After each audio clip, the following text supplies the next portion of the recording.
اليوم راح نرجع لفقرة مقارنة السعرات. نيجي على المكسرات. المكسرات صحية، بيها دهون صحية، بيها فيتامينز، معادن، بيها نسبة من البروتين. بس مشكلتها انه سعراتها عالية، ومشكلتنا مع المكسرات ناكل كميات حيل عالية بدون ما نحس على نفسنا، واني واحدة من الناس. يعني تخيلوا هاي الكمية، شوفوها، هاي الكمية تعادل هذا الطبق من الأكل اللي بيه حتى بوتيتة. البوتيتة من النشويات اللي سعراتها تكون عالية عادة.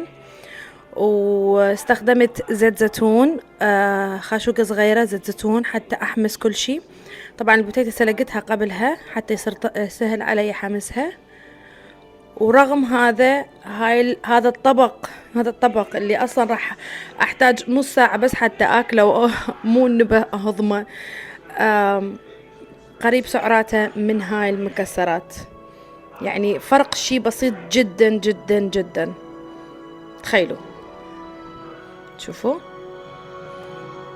هذا يشبع أكثر، هذا بنسبة بروتين أكثر. حتى الجسم لما ندخل له هيجي نوع أكل مطبوخ بالبيت، ما بي مواد حافظة، ما بي إضافات، ما بي يعني شايفين هالأشياء اللي يضيفوها بعض المطاعمة. الجسم يحرق سعرات أكثر حتى يحرق هيجي وجبة. فهمتوا الفروقات؟ ما أقول هذا مو صحي، هذا صحي، لكن هذا ممكن إحنا ناكل هاي الوجبة وإحنا ما شبعنا، ما حسينا بالشبع. وهي هاي الوجبة تقريبا، أو هاي الكمية، هي ما تعتبر وجبة سناك. 400 سعرة حرارية، يعني ناكل 400 سعرة حرارية بدون ما نحس على نفسنا.